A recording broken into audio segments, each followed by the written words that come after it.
This morning, Yes. we were talking about Tracy Lords. Yeah. And according to the internet, which who knows how much of it is true, she's only worth about $1 million. I don't know if that's true either.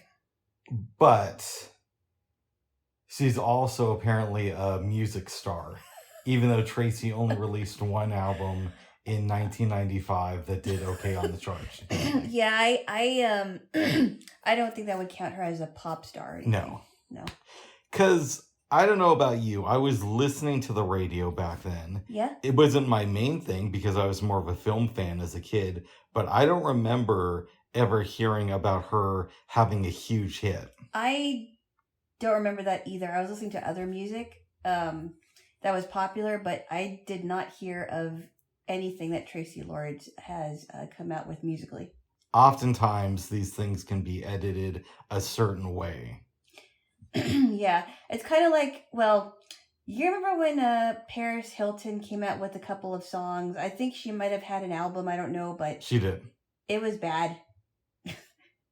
The two songs that she did was okay, but I'm like, yeah, I don't think she's gonna make it as a singer. But she's also super rich and can afford the top talent in the industry to not only help her record the album, but to promote it too.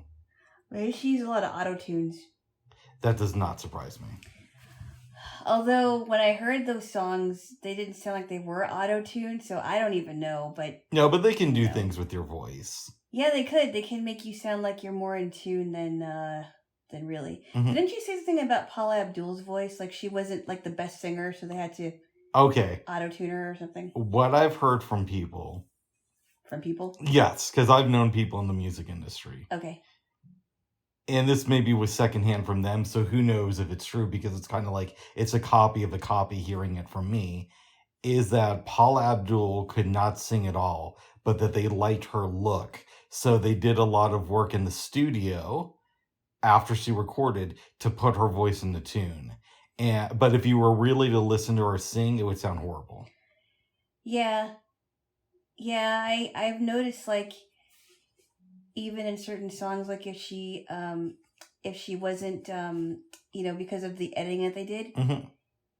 I think you're right. I think you're right.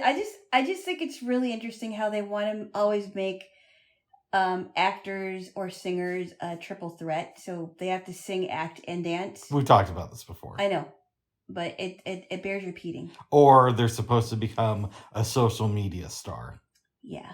I didn't tell you what I found out yesterday, babes. What? This was when you were doing some homework and I was perusing YouTube. Yeah. I don't know if it's true. Well, I know it's true that I saw this, but I don't know if this is the correct origin. Yeah. There was a woman who studies equity and, all that stuff. Diversity and inclusion. Yeah. And she was saying that she doesn't like the term BIPOC.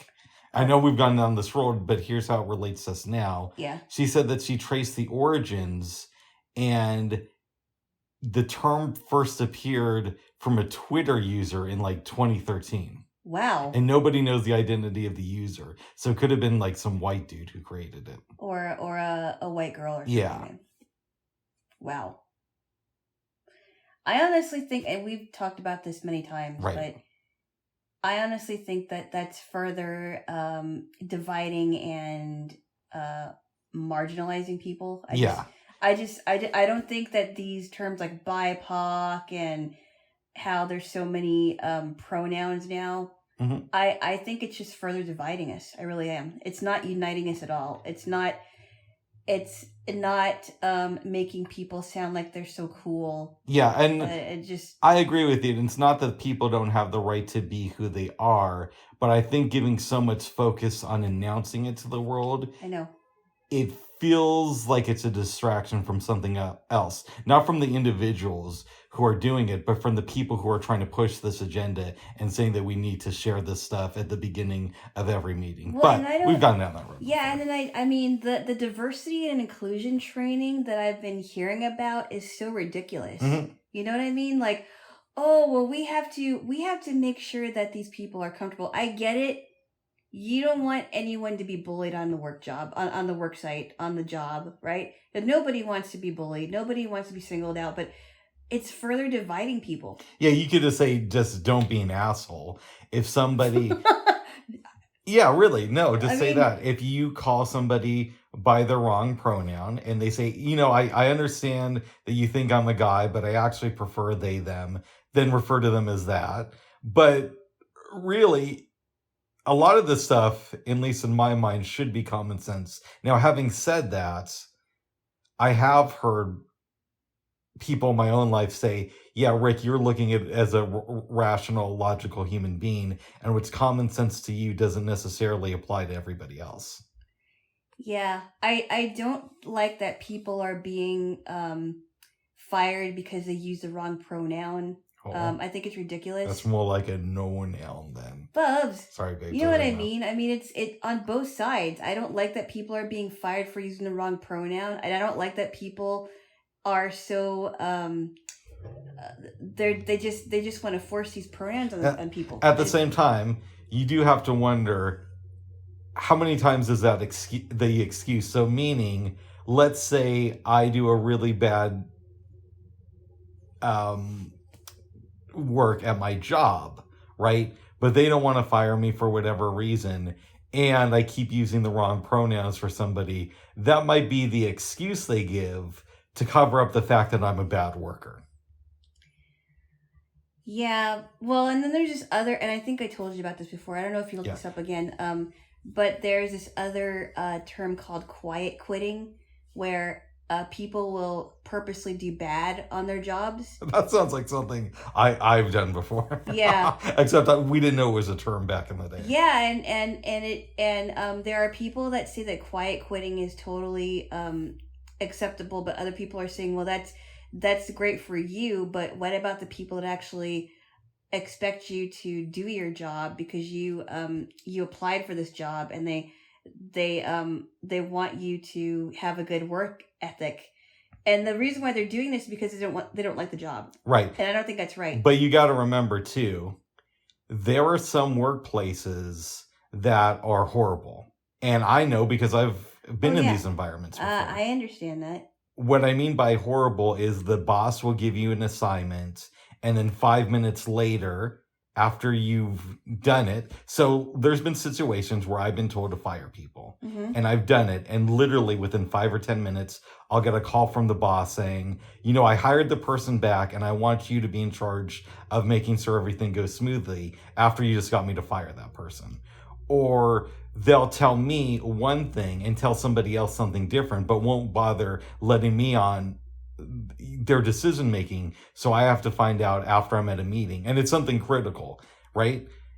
Or they'll tell me, you know what, I'm not going to give any more examples. You get the picture. No, I get it, and morale was probably really, really low. Yeah, and in those situations, quiet quitting is fine. Because if the boss isn't going to respect you enough to tell you what they genuinely want, then why do you have to respect them enough to tell them that you're quitting? Yeah, I don't know how I feel about that. I mean, I would just, give them my 2 weeks notice and say, hey, I'm done. That's fair. I mean, I don't think I would want to go through all that trouble of doing a horrible job just for that boss to fire me. But I mean, it sounds fun on paper, but it does. That's true. It sounds fun on paper, but what are you really doing? Because then if he refers you to somebody else, he's not going to give you a good recommendation. That's a really good point. You know what I mean? Yeah. So I think that maybe in certain cases, I don't know. I don't know that if I would do the quiet quitting thing, because I would feel too guilty. I would just have to give them my 2 weeks notice and say, hey, I'm leaving and I'm never coming back. And there are work environments where the boss lets you know what they want. Mm-hmm. And it's very clear from the beginning. Yeah. And if expectations are just out there and you know what to do, even if it's hard, that's much better than a work environment to where you never know what to do because you're getting contradictory orders, one right after the other. And it's unprofessional. Exactly. I get that. Yeah. But I think when I heard about this quiet quitting thing, these people were working at a job that they didn't like, even though the boss was clear. Oh, see, that's not That's not good. And the other argument against quiet quitting was like, well, if you know that the boss wants you to do these things and you keep on doing the wrong thing and you don't like the job and it's like mundane all the time, then you should quit the job. Mm-hmm. But you should give them your 2 weeks notice and say, I'm sorry, I found another job and I'm going to leave this one, instead of doing horribly just so that the boss could fire you. Yes. Anyway, but I don't know. I mean, I think BIPOC is another way of dividing people. I really do. I agree with you, because it's saying that all non-white people fall into the specific category, and that's just not the case. No. And that was I hope I'm giving a fair summation of it, the opinion of the lady whose video I watched yesterday. But when you started talking about triple threats, it made me think how a lot of people believe that being a social media influencer these days is part of that package.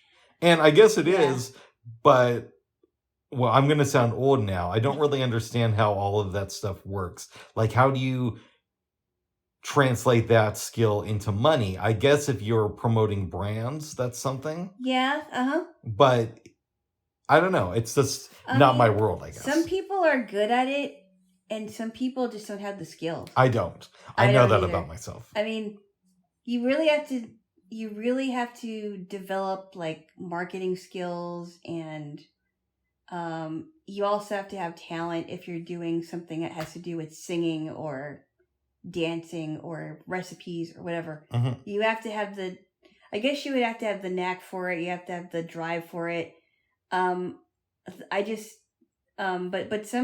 some people, especially young teenagers, think that if they become an influencer, they're all set for life. It's not true. I don't know. I don't know if that's true. It depends on how they make money and how they save it. That's true. And I'm sure there's a lot of actors who people think are great on social media, and they don't know or don't choose to look into, maybe this person actually hired a younger person to handle their Facebook and Twitter profiles. Yeah. Right. But at the same time, there have been singers that have been discovered on social media. True. Yeah. So I don't know. I guess some people are good at it and some people are not. That's right, babes. You just have to have the right skills. Yeah. And the right mindset to take on that endeavor. We also talked about Quiznos. Yeah, I only ate there a couple of times, but I really like their toasted subs. They're good. Yeah. Honestly, I kind of think they're better than Subway. That's possible. I personally, so I don't eat at Subway very much, but I also think that there are other Subway, there are other sub places like Jersey Mike's that I think are pretty good, and they're better than Subway. Yeah, and I didn't even know about Jersey Mike's until maybe 6 or 7 years ago. I heard about Jersey Mike's a few years ago because I have some friends in Salem that have been getting subs from Jersey Mike's, and I was hoping that they would come to Portland, and in fact they are here, I believe. And they are really good. We have had Jersey Mike's subs. I like them. Yeah. But I do think that Quiznos was good. What was that place back in the day? Blimpie's? Oh, you know what? I was just thinking about that. I've never been to a Blimpie subs. I passed by it because the training center that I was in for a short time was close to a Blimpie's. I think maybe I went there once. Did you like it? I remember enjoying it, but this had to be over 15 years ago. Yeah, the last time I passed by that area was in the early 2000s. So a long time ago. I think they're out of business now, too.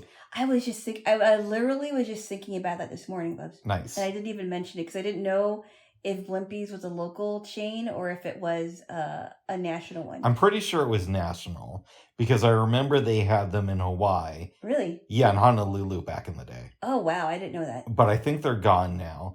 We checked into Quiznos. They filed for bankruptcy a few years ago, but they're out of it. They still don't have as many stores as they did in their prime. There are a couple of locations in Vancouver, Washington, though. Only. Yeah. And I'm not going to go all that way. I don't want to go across the river just for that. No. And if I'm going to do that, I'll have someone drive me there. I remember one day, babes, I'm going to Detroit and flying out of Denver because I lived there at the time. Yep. And as you probably know, Quiznos started out in Denver. And that's why they're still headquartered there. Well, I didn't know that until you told me. Yeah. So whenever I went to DIA, I liked getting Quiznos. Unless I was coming back from someplace. Then I just wanted to get out of the airport as quickly as possible. Right. And I remember taking on a Quiznos sandwich to the plane because I got it right before we boarded and just feeling like a boss. Eating that nice, warm, toasted sandwich. Yummy. It was good. Yeah. It was good when I had it. I think I had some kind of like it might have been a barbecue sub or something. I don't know what it was, but it was toasted and the sauce was really good. And I really enjoyed it. We could probably recreate this here. Possibly. Yeah. And that was ironically I think the first time I went to Quiznos was after an NFB meeting. Blind church. Oh my goodness. The corrupt one. They're both corrupt, I'm sure. I just don't know much about the shadiness of the ACB because I haven't gone to any of the meetings. I don't know. I mean, I told you I ran into a friend of mine the other day, and she was telling me that years ago she left the ACB because they weren't doing any like not activities, but like different things in the community and whatever. I don't know how much it's changed, but she just wasn't happy. And in fact, she knows someone that I know. That's very common, babes. It's a very... The blind community is super small. It is, and she asked me, do you know this person? I said, oh yeah, she's in one of my classes. So I thought that was kind of interesting. She's been having some problems with her computer. I don't know anything about Lenovo products. You've heard of Lenovo? Of course, they own Motorola. Okay. I don't know that it was a good idea for her to get a Lenovo computer, but that's what she had, and she needed some help with it. And I said, well, don't you think maybe you should ask if they would be able to help you with that? But she wasn't sure, so yes. I'm hoping she either gets help with that with her computer or gets another one. I'm praying on it, babes. You don't know how to pray, no offense. Oh my goodness, what else? You don't. You just make fun of people that do. That's my form of prayer. Babes, what are you doing here? Trying to attack me. Give me a kiss instead. It wasn't attacking. Give me a kiss. I was poking you in the side. Oh my goodness. So it's been a minute since you've seen a Blimpies. I haven't had a Blimpies. But you walked by it. I walked by it, yes. I remember once, babes. Yeah. I was living in Denver. Yes. Yeah. And it was pretty early in the morning. I go in a Subway because, I was in my 20s at the time. Not the healthiest eater. Not that I'm great now, but I'm better than I was. You're working on it. Yeah. And so am I. In fact, I think I'm going to start working on it even more because I've been doing a lot more workouts recently. Yeah. And I want to get in better shape. But anyways. Oh, good. I'm eating my sandwich. This lady comes in, goes up to the cash register and says, I want to give you guys a big tip. You are artists here at this restaurant. I'm thinking to myself, this is a Subway. Yeah, I know. I know. Subway has been a national chain for a long time. I don't know if this lady had just lost her mind or was trying to be super sarcastic, but I remember filing that away as a mental note. That is hilarious. It's one thing if she said that at a Quiznos. I mean, at the end of the day, they're still big corporations. Yeah. Who are just streamlining the process. Now, maybe you can make an argument that the people who created that process are artists in some way, even though they're using their art to, feed us food that maybe we shouldn't necessarily have access to. I don't know. Oh my goodness. Yeah, Yeah, maybe she's lost her marbles. She seemed like she was around our age. When was this? When I lived in Denver, I couldn't tell you specifically when, but I'm guessing 2010 or 11. Yeah, that's a little bit weird that somebody would do that, though. Yeah. I mean, like if it was a mom and pop store, a mom and pop restaurant that made subs, that would be one thing. We went to a pretty good sandwich stop. I can't speak today. Sandwich shop, yes. Yeah, like a week ago. Yeah, meat, cheese, bread.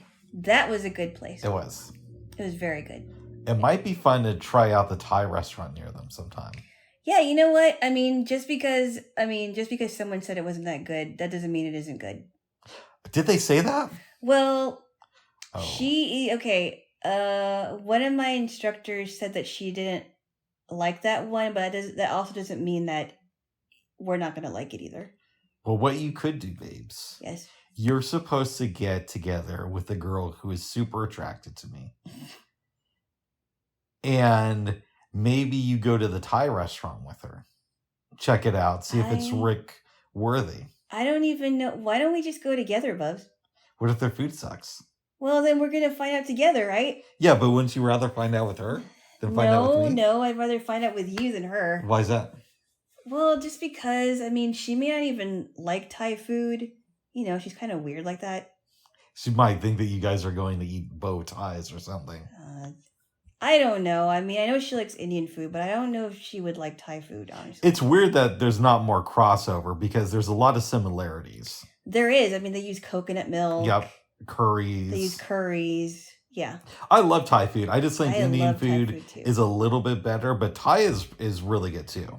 Yeah, I years ago I used to go to this Thai place in Springfield, Oregon, and they had this really, really good Thai chicken noodle soup. Mm-hmm. It's delicious. It was just the right amount of spiciness, and if you want it spicy, you could have it as spicy as you want to, but it's really, really good. I really liked it a lot. Oh, good. Yes, it was very good. Yeah. And I've been to places where they had like a Thai barbecue chicken, and that's really good too. I don't think I've ever had that. It's good. It's very good. I didn't start getting into Thai food until I moved to the Big Island. And a friend of mine really liked this restaurant that was there. So we just kept going there. And it was really good. And that sort of started my process. But Indian food is still the tops for me. Yeah. Probably followed by American food or Mexican. I don't know which one I like because I like a whole bunch of it. I mean, I love Filipino food. That's what I grew up eating, and Hawaiian food, Japanese food, and all the Asian foods that I can think of. And then I like American food too as well, and Greek food, Italian foods. I like a whole bunch of foods. I don't know which one is my favorite. Yeah. I saw a recipe when you were in the shower that I think came out this morning from a guy. I want to say his YouTube channel is called Feast in the Middle East. And he did a Middle Eastern take on a chicken sandwich. Ooh, wow. That looked really good. Yum. Yeah. Sounds delicious. And he said that he was kind of basing it off that dude Brian's chicken sandwich recipe. So I remember when I went to the Oregon State Fair years ago. It might have been in 2016, before I even knew you were alive. Yeah, you thought I was dead. No, I didn't know who you were. And there was a restaurant that was showcasing their food called Horn of Africa. And I think they're based out of Portland. I've heard that name. Yeah. They what I tried, I forgot what it was, but it was really good. Nice spices and everything. We might want to make some Ethiopian food soon, babes. Ethiopian food is really good. Yeah. Did you find any Ethiopian recipes? No, I haven't been looking for them, but I should. I've only been to like one or two Ethiopian places, but I enjoyed them a lot. Yeah, I think the injera is not too hard to make. No. Like it's a simple bread because it's very thin. And then you make the sauces that go into the bread, or that the bread is wrapped. The bread wraps around the stuff that's in the sauces. Yeah. Yeah, that was interesting experience. I Ethiopian food, Bobby. I like it. It was good. Yeah. I want to eat more of that stuff. I need to expand my palate somewhat. Yeah. Not too much, but a little bit. There was I'm trying to think now. Uh-oh. I like going to like Chinese buffets or Mongolian buffets where they have like they grill it like right in front of you. Mm-hmm. You choose your meats and they grill it right in front of you. That's really cool. It is. Yeah. I also watched that dude Ethan, the cooking nerd. Yeah, I like his stuff too. Yeah, and he put out his version of how to do the Chipotle burrito bowl. Really? I think he made his with steak. Ooh, yum. Yeah, and he's like, now it costs $20 in my area, but when I factored all the costs in, it averages out to about $8 per meal. Yeah, it's not bad at all if you plan it right. Yeah. I remember when I would watch the Food Network, sometimes they would have Sandra Lee's show called Semi Homemade, and what she would do is she would make these things, but she would say, and you can get this for the cost of blah blah blah blah, and you're saving so many dollars. Interesting. It was really interesting. I enjoyed that show. I don't know how many seasons they did of it, but I started watching it a little bit during the pandemic. It was called Supermarket Stakeout. Oh yeah, those grocery games, right? Yeah, where they would buy groceries off people who were leaving the store, and there was a theme. They didn't, they only had a certain amount of money, and they had to make something based on that. So it might be Cajun food, or Indian food, or Thai food, and they just had to use what they got from the people who were leaving the supermarket. That was kind of fun. Really? Yeah, but you know me, I watch those shows because I think that stuff is a little bit staged, but it's kind of fun to see what people come up with, and you might learn a few things. Wasn't there a show called Guy's Grocery Games? Yes. I didn't see that one. I'm not a fan of his. He's a little bit too annoying to me. He's kind of hyper. But I have a lot of friends who like his stuff. I do like the show Diners, Drive-Ins, and Dives. That's fun. That he does. Yes. I can't get into him. I get it. He is kind of hyper. Mm-hmm. But I like that show because I think there was one time where they showcased a place in Portland. I forgot what it was, though. I told you about that because I saw an episode or a clip from one online. He's one of those people, I keep watching his videos because I want to like him, based on so many people who I respect telling me that he's cool. Yeah. But, so I go back and forth with him, but he did a profile of a business that's like downtown. Oh, really? And they were on Grubhub, I think. Wow. Yeah, I forgot the name of it. You know who I like watching sometimes is Bobby Flay. He's good. I love that show, Throwdown with Bobby Flay. Yes. And so he would challenge somebody to make or bake something like a cheesecake or a red velvet cake or something. And they would make it, and then he would make it, and the audience would try it. Well, we're going to have access to the Food Network in about 3 weeks, babes. Oh, because of Discovery? Yeah. Cool. So I'm excited about that there, Jaylo. Yeah, I like watching the Food Network shows. I like watching the shows where you have the hosts that are in their own kitchens or studio kitchen. And you don't even have to see to watch it because they're so descriptive about what they're doing. It would be kind of funny. You know how there are those YouTube channels where they don't say anything and they just have music? Yes. If they decided to put on a cooking show on the Food Network where that's all it was. They say, today we're going to make so-and-so, and then you just hear music. I don't like that. I don't either. This is for our sighted viewers only. Sorry, blind users. Actually, we're not sorry. If we were, we'd just talk. But you know what's getting more annoying now with that, babes? What's that? Is I've noticed that there's a lot of people who will do what I just said, where at least before, it would just be music throughout the video. Yeah. But now there'll be people introducing it. So they'll say, we're going to learn this, this, and this today. And then it'll play music over their instructions. Oh, I know. I don't like that. No. It's annoying. It is. Yeah. Like, just tell me. Tell me what you're doing. The information, bro. No. I like the more descriptive it is, the better. With no music in the background. Well, you could have music in the background if you're like going from one segment to the next one, but don't have it throughout the whole thing. Yeah. Yeah. It's too much. I don't mind it. It's just, as long as it is just used to transition from one segment to the next one. The only person, if they did a cooking show with that, I might be more interested in is Guy Fieri. Good, I have to hear your voice. Yeah. So you're probably gonna see there's a lady that I like who's Nancy Fuller, and I think her what is her show called? I think it's called like Farmhouse Rules or something, because she's living on a farm with her husband. I think I may have seen clips of that on YouTube. I'm not sure though. And like she'll go and she'll get like fresh chocolate ice cream from someone who makes it, and vanilla ice cream, or she'll have her kids, her grandkids help her make a recipe. Yeah, I think it's called Farmhouse Rules. It's a fun show. Last night when you were cleaning up, I saw a Trisha Yearwood video. Yep. And I think it was called like Double Baked Pizza or something. Ooh, yum.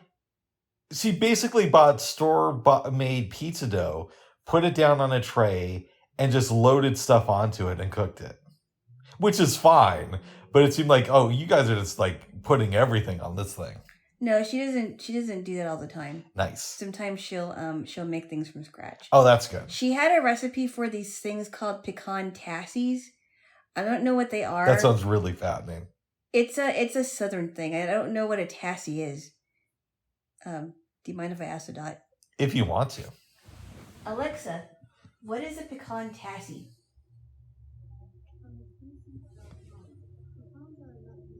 Alexa, stop. She's a little bit out there. Kind of. I don't even know if it knows what a tassie is. She was telling us what pecans were. I know. But Trisha Yearwood was making these things called pecan tassies, I think, and I'm guessing they might be like tarts, but I have to look that up. Mm. It might be on YouTube for all we know, because a lot of the Food Network clips are on there. I remember she did this recipe for she was I think her theme for the show was cookies, and she was making all these cookies and wanting to have like wanting to give cookies away, and I think it was like a Christmas thing. So what's the deal with her? Does she still make music, or is she exclusively no, a I think food star? she does, because she said, oh, and later on you're going to hear my new song in my studio. Like they'll show clips of a song that she recorded in her studio, or sometimes she'll have her bandmates come over and she'll perform, or you'll see a clip of a performance. Is it good, or does her music sound like what I believe it would sound like? What would you believe it would sound Very like? Twangy. Twangy? Yeah, a little bit flirting with racism, maybe. Flirting with racism? Yeah. I never heard anything she sang was racist. That's why I'm asking you. Is it good, or is it like I imagine it to be? I mean, she's not my favorite singer, but she's okay. Okay. I mean, she's not like Patsy Cline, but she's okay. Okay. I don't have a problem with her stuff. Nice. Garth Brooks is okay. Like, there are some things that I like of his, but he's not my favorite singer. That's fair. Yeah, he kind of sound like her music and Garth Brooks' music are kind of, I guess, in the same sound that you would think. Because they're married to each other. Yeah, but they kind of have, similar sounds, I guess. Here's a question for you, which I know is going to sound really ignorant, but I don't listen to modern country that much. Not either. I don't. Okay, but you know a lot of neither. people who are obsessed with that world. Yes, they are, yeah. Are they The Jay-Z and Beyonce of the country music world? I don't know. I have no idea. You're comparing two different genres here. I know, but that's what we do in life sometimes. I don't know that they're the Jay-Z and Beyonce of the country world. I would think that Tim McGraw and Faith Hill were. They got divorced. She was cheating on him, right? No, they didn't. Oh, I thought you told me that she was cheating. No, I did not. I did not say that. I'm talking. I think I might have talked about Miranda Lambert and Blake Shelton. They got divorced. But Faith Hill and Tim McGraw are still together. As far as I know, they are. Ask Miss A. Alexa, is Faith Hill and Tim McGraw still married? Is. Are. Hold on. Alexa. I can't believe I said that. Alexa, are Faith Hill and Tim McGraw still married?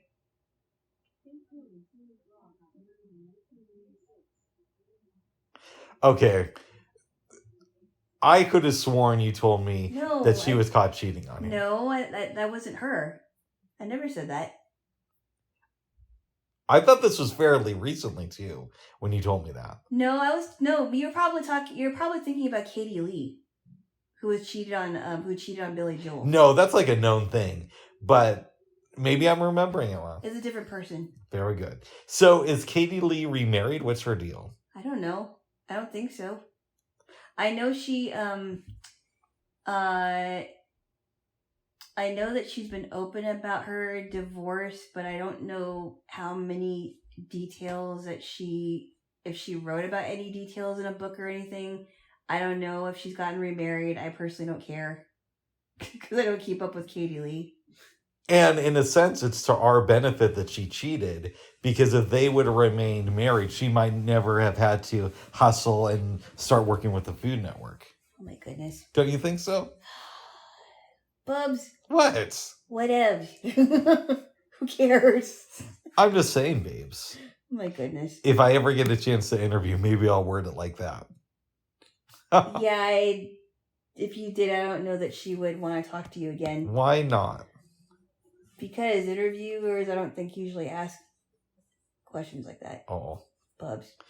Very good, babes. Oh, or maybe you're thinking about Leanne Rimes, because she did cheat on her husband.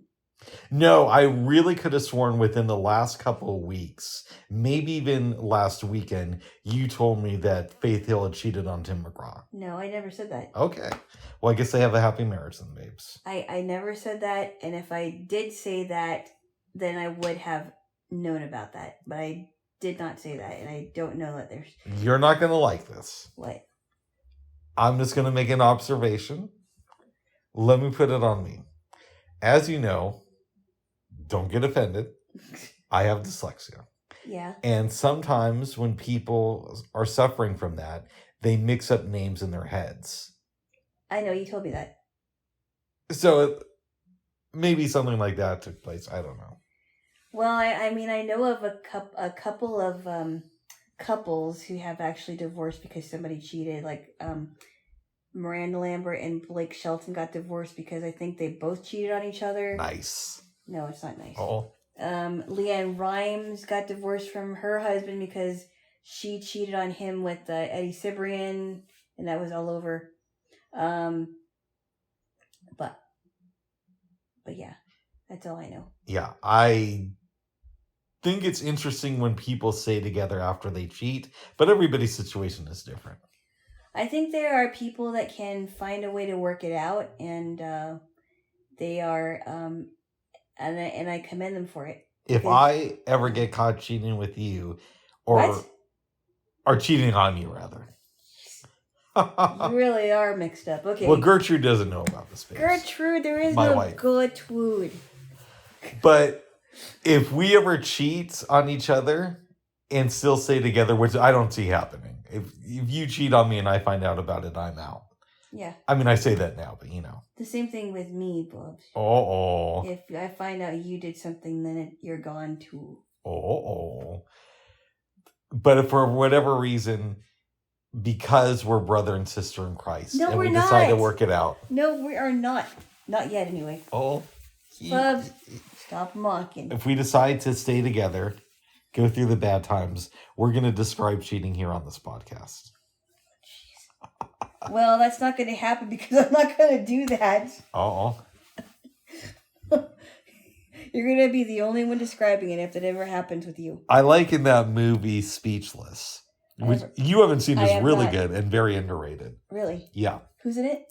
Michael Keaton, Gina Davis, and Christopher Reeve. I could have sworn we talked about this. Christopher Reeve? Yeah. This was like a year before his accident. Oh, okay. He shot it a year before and it came out a few months prior to the horse thing. Wow. But Gina Davis strikes up a relationship with Michael Keaton. Mm-hmm. And it's kind of like that documentary, The War Room. He's working for somebody who's running for office, and she's on the campaign of that person's opponent. Yeah. But they fall in love, and she's dating Christopher Reeve, but she's hanging out with Michael Keaton one day. Yeah. And the subject of cheating comes up, and Michael Keaton says, I think if I found out that I was with somebody who was cheating, I'd have a nice romantic dinner with them, and we'd drive up to the Hollywood Hills with some wine, look out at the stars, and then I'd push them over. Over the cliff? Yes. Then Gina Davis asked the same question to Superman. Christopher Reeve. Yes. And his response is, well, you know, honey, I think if I found out that you were having an affair on somebody behind my back, I'd try to find out what was wrong, and maybe we'd go to a therapist. You wouldn't push her over a cliff. No. Oh, wow. We should watch that movie. Yeah, it's a really good film. I've never seen it. I'd be down to watching it. I've never seen it. I think the only movie that I know of that I saw Christopher Reeve in was Noises Off. And the first two Superman films. And the first two Superman films, yes. Yeah. But not Speechless. He doesn't have a big part. It's more about Michael Keaton and Gina Davis. It's funny. I'd find out what was wrong and would go to a therapist. I don't know. I just think it's funny compared to the other one. Yeah. You don't have to tell me as to whether or not the guys find out that she was cheating on the both of them. So if we ever watch the movie, I want you to find out that way. I know. So, I don't expect you to tell me. That's why I won't discuss it here. It is kind of weird. Like, Michael Keaton was a huge star in the 90s, then disappeared, and then within the last 6 years, it's kind of come back in a big way. What was he in the last 6 years? He was in a movie called The Founders, which is supposed to be really good. Oh, wow. He was on some Hulu series that I've heard really good stuff about called Dope Sick, about the pharmaceutical industry. Oh, wow. And I think one or two other films. Dope Sick is a movie? No, I just said Babes. It's a series? Yeah, on Hulu. Oh, wow. Yeah. Interesting. Yeah. Bubs, What? don't make fun of me, you. I never would. Yes, you would. Why? That's your source of entertainment, at least one of them, to make fun of Jaylo. But sometimes you don't listen. What? Well, how about this, Babes? If you get something wrong with that, then just don't listen when I'm making fun of you. I love you, Babes. I gotta think of material to make fun of you for. There's not really a lot there, Babes. The wrong lyrics you sing. That's endearing. Sometimes it is. Sometimes it is. Sometimes it is. The names you get wrong. That's okay, that is pretty ridiculous of me. I gotta admit.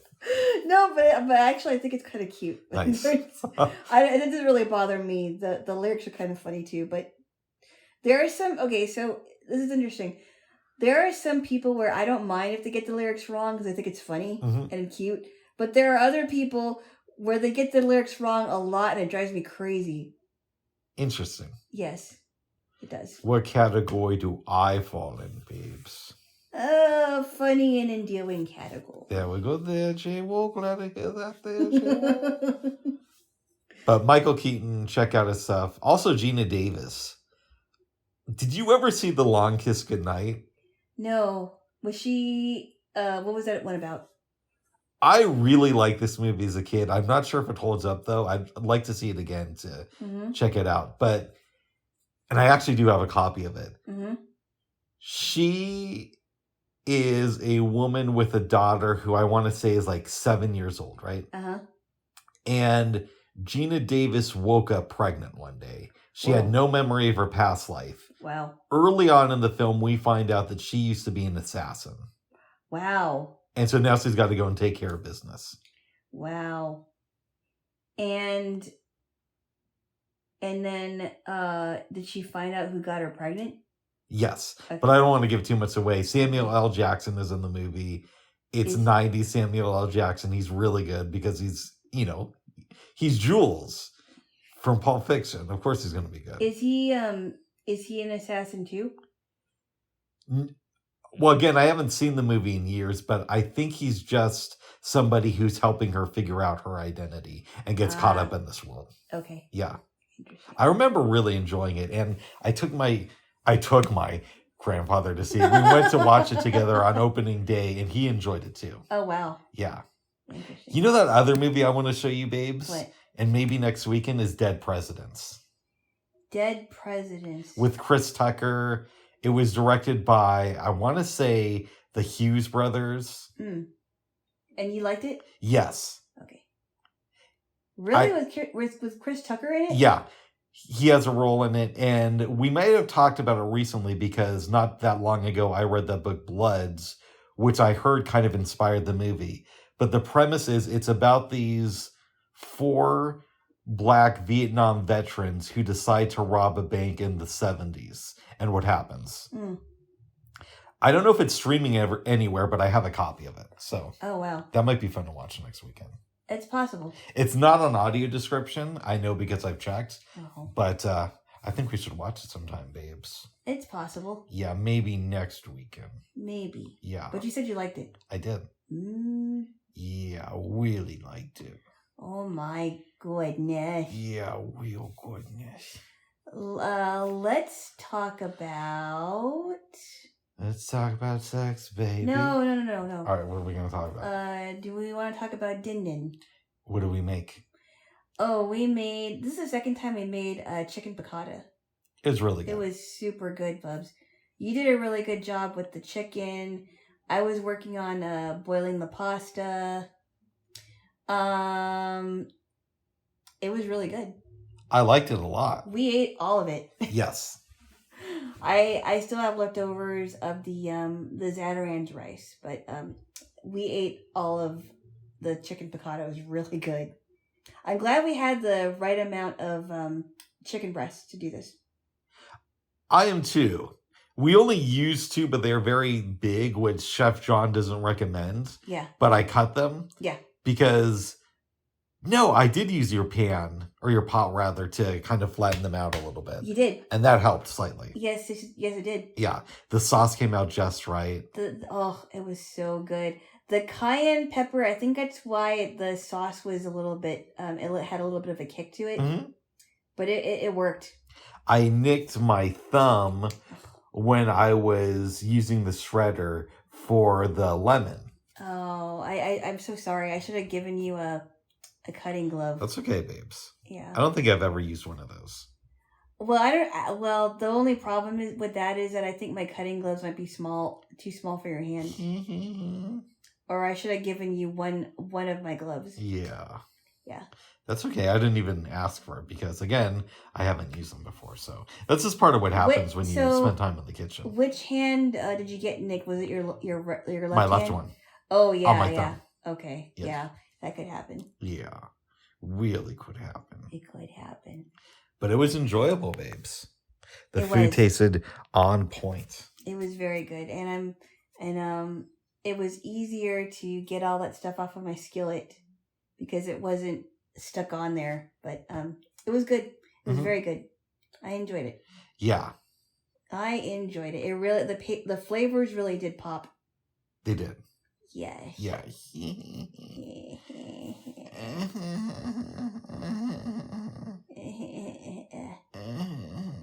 It was very good. Yeah, real good. What else do you want to discuss? maybe I shouldn't have taken a nap.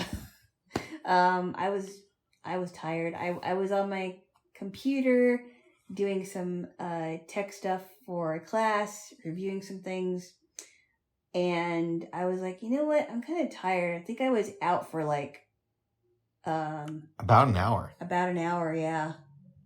I slept a little bit, but I also watched some more of Vlad TV. Part of an interview he did with TJ, is it TJ or TK Kirkland? I think it might be TK Kirkland. Oh. What? Was it? Yeah.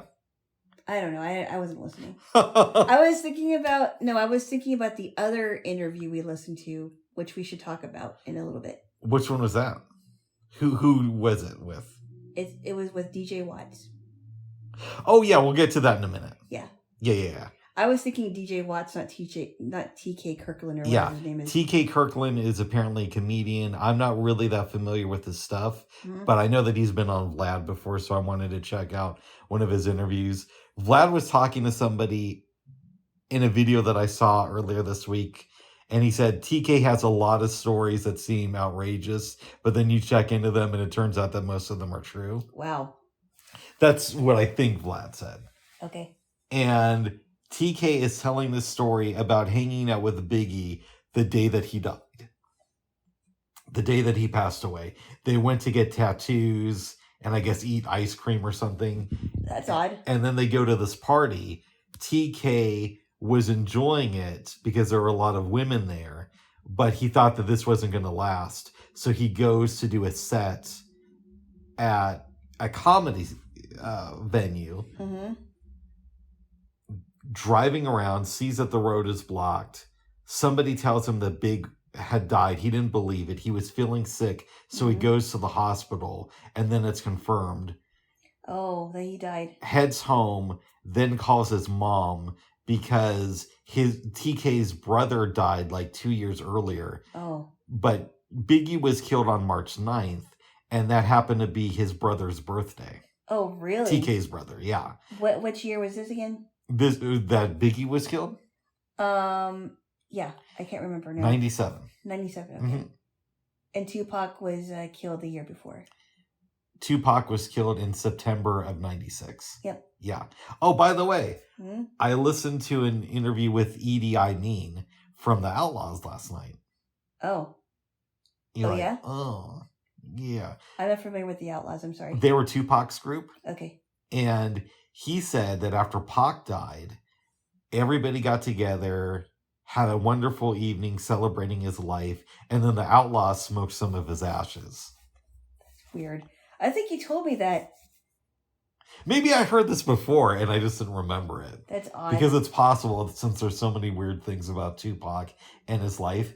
It's a little bit strange, but then I was thinking about it, and I'm not going to get cremated for this, but if y'all want to smoke my ashes after I'm gone, babes, I could live with that. That's a little weird. You don't want to do that? No. Why not?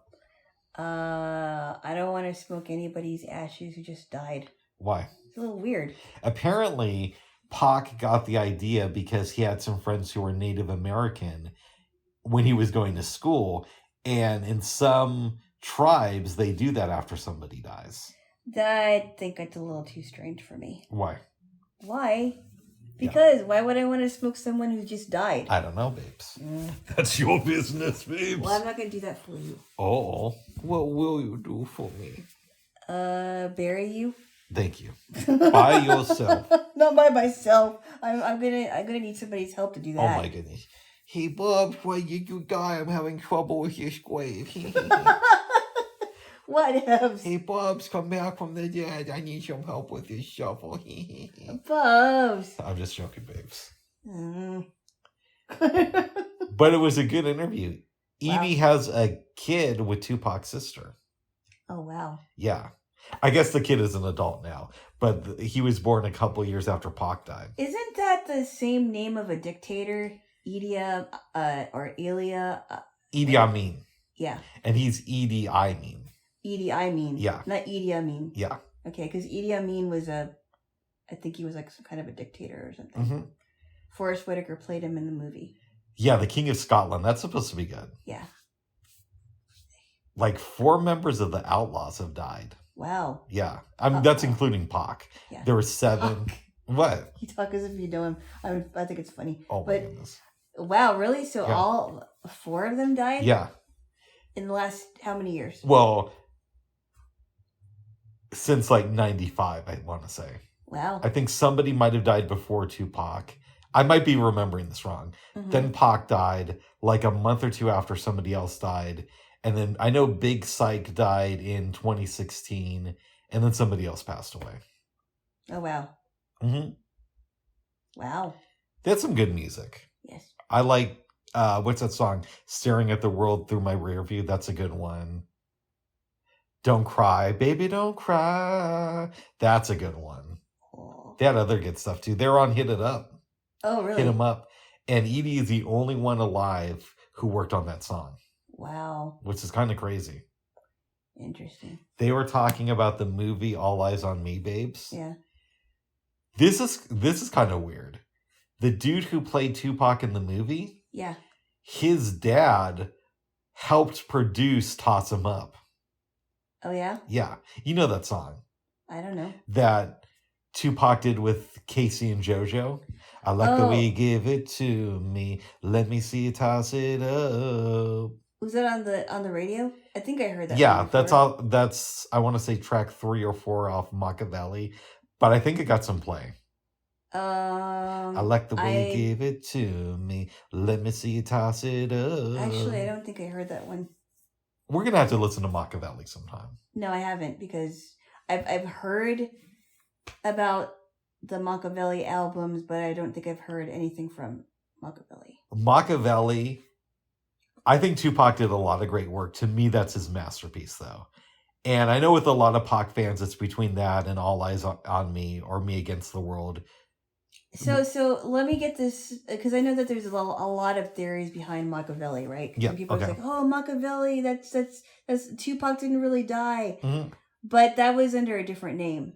That was under the name Machiavelli. Yeah. And it's called the 7-day theory, even though I've heard people say Pac actually recorded it in 3 days.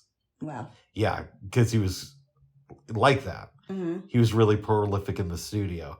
Yeah. I could make the argument that All Eyes on Me is his masterpiece, because that's a really powerful album. Yeah. Personally, I got to go with Machiavelli, though. But it's close. Okay. Yeah. How do you feel about that? I don't know. And Me Against the World is a classic, too. Yeah. That's crazy. He made 3 classics in a row. Wow. Yeah.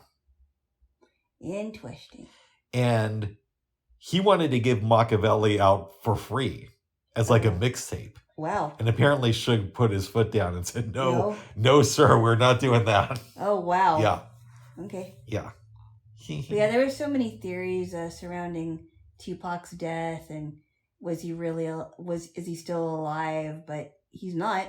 No, I believe he was killed that day. Yeah. And those theories started out pretty quickly. I remember around the time Biggie got shot, people were already saying that Tupac was on an island somewhere just chilling out.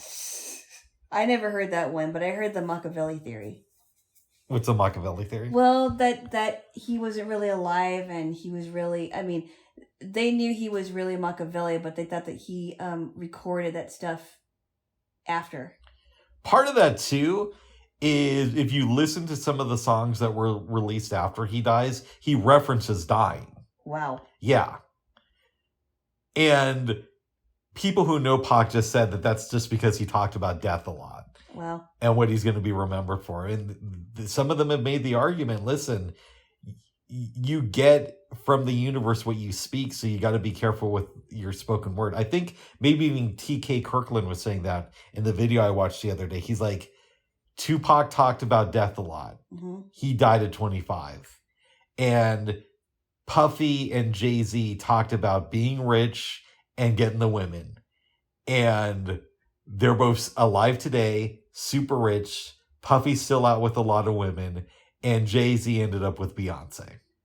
Mm-hmm. So what does that tell you about what you speak into the world?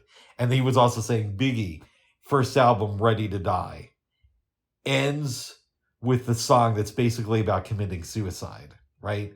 And if you listen to Life After Death, one of the last songs on that album is "You're Nobody Till Somebody Kills You." I don't know if I really believe that theory, though. I don't know. I mean, because, people can talk about that, but it doesn't necessarily mean that they're going to die that same way or that they're going to die early. Maybe it's just that they're death obsessed. That's true. It would have been funny if Tupac would still be alive today and just kept on talking about death. I was like, what are you trying to say? One of these days. Well, it'd be funny if he wrote a song called "One of These Days I'm Gonna Die." Sorry. It's kind of funny. I don't know. He was super prolific, though.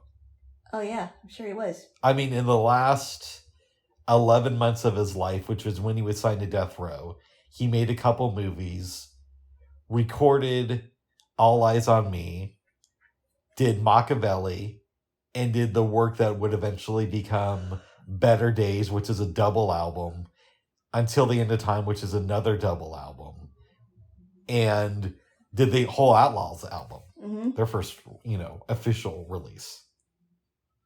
So, not to mention his appearances on many soundtracks and whatnot in that time. So, interesting artist there, Little Jaylo. Yeah.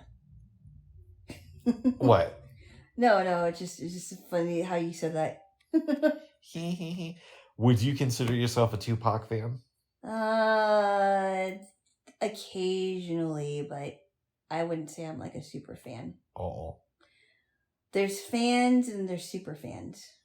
He's not my favorite rapper, but I get why he's considered a lot of people's favorite rapper. Yeah, I'm not. I mean, but I'm not like really like deep in the hip hop world. I like a little bit of it, but I'm not like super into it like you are. Mm-hmm. Someday we might have to watch Resurrection, which is the documentary they made of Tupac, but what they did is they have him narrate his life story because they compiled all these interviews that he did over the years from the time he was a teenager until close to when he died. Wow. So it's basically, it's Pac's life story told through him. Wow. Yeah. Yeah. So good stuff there, Little Jaylo. Little Jaylo. Okay, we gotta talk about the interview that you played for me. It was about 20 minutes. Yes. And your friend, who may become a star, who knows, conducted it. Huh? My friend conducted it. Yes. The host of the Scott Lights show, which is not his name, but... No, it's not. But he interviewed a young up-and-coming actor named DJ Watts, who's on a Disney Plus show that I've never heard of, but it's called the Mighty Ducks, The Game Changers series. Mighty Ducks, The Game Changer series. Never saw the Mighty Ducks movies as a kid. They didn't really look that good even back then to me. I did. I liked both of the movies. The first one came out in 92. The second one came out in 94. Yeah. So I don't have this obsession with the brand of the Mighty Ducks. But I was interested because my friend did it, and he said, you should listen to this with Alana. She might get a kick out of it. We found out a few things. One, my friend used to date Toni Braxton. But apparently you did it wrong. But he also said that Disney Plus contacted him and said that he was the new voice for Goofy. Yeah, so he's on the way up. That was really funny. No, that was an ongoing joke. Yeah. And he told DJ A, can you talk to Toni Braxton and tell her to hit me up? He's hilarious anyway. Yeah. I thought he was really funny in this interview. What I didn't know, so I don't know if this actor is just saying this just because, but he actually said that he doesn't really get excited, like overly excited about stuff. Mm-hmm.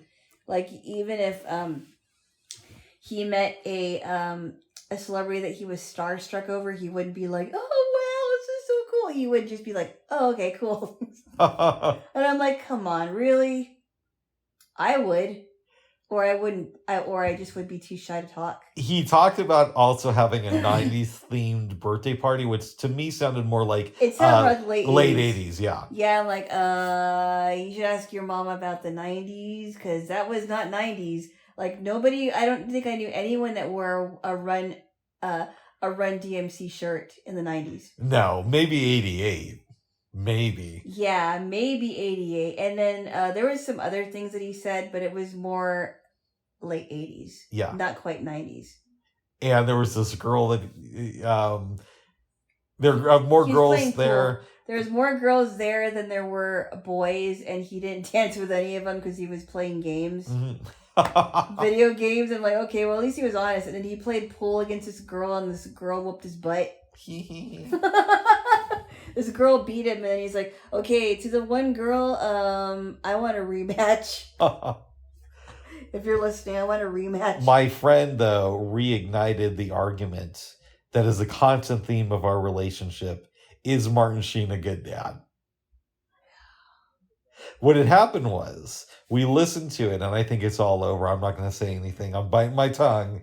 And then Alana's cleaning up the kitchen a couple hours later, and she says, well, Bob, you think Martin Sheen's a good dad now? Because my friend asked... No, my question was... Well, let's... A little more context. Mm-hmm. My friend asked DJ Watts... Yeah. What was it like working with Emilio? And he said, Emilio's really cool, man. He even texts my mom when we're not doing the show to make sure that things are going all right with me. Something to that effect. And I said, I asked him, what do you think about Emilio Estevez now? And he's like, you're going to...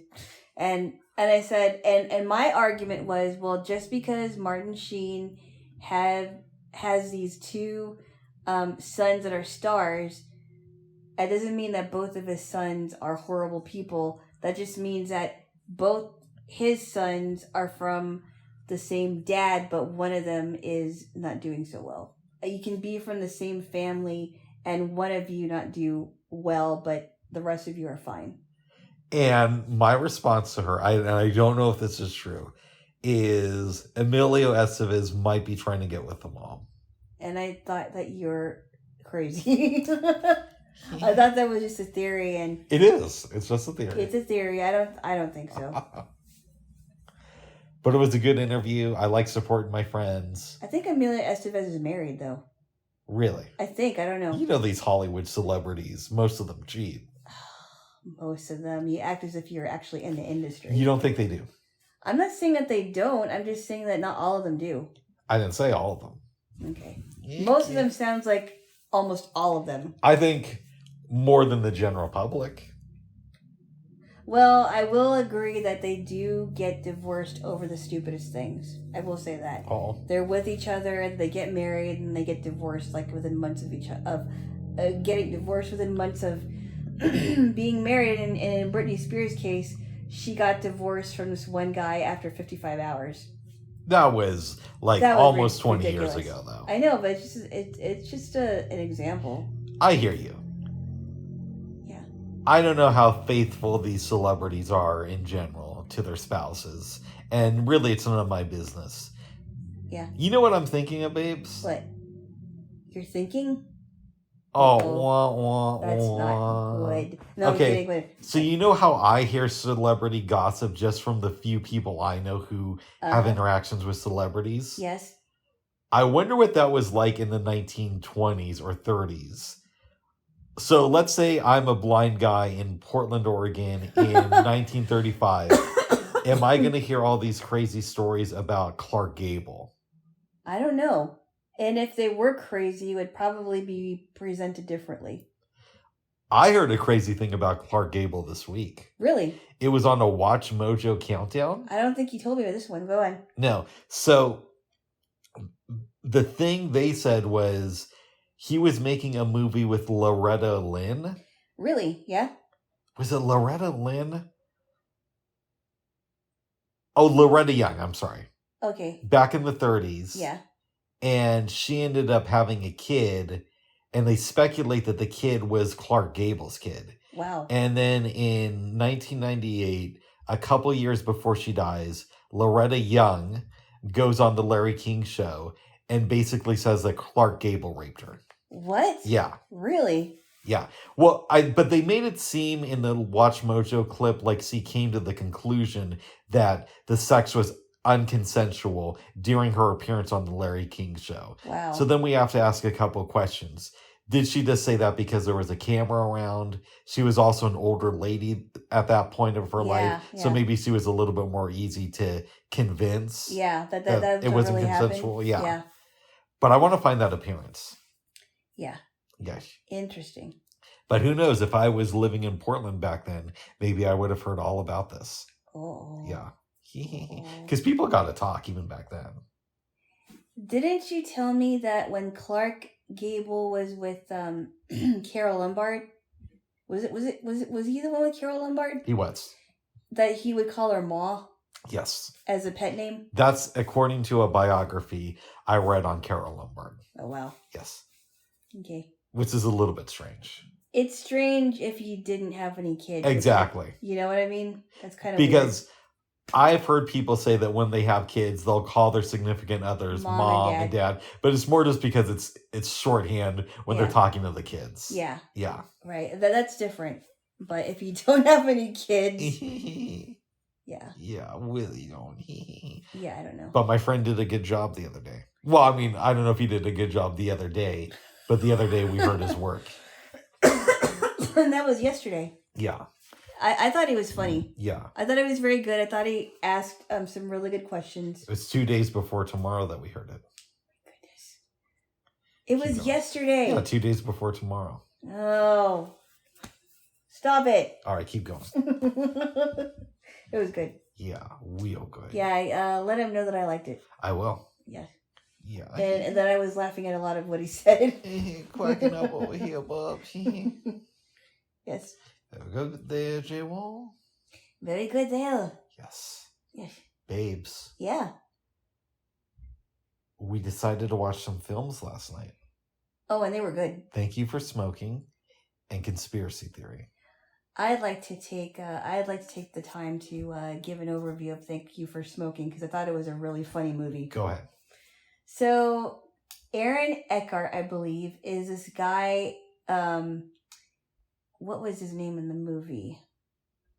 Nick Naylor, and he was a lobbyist for the tobacco, the Academy for Tobacco Studies.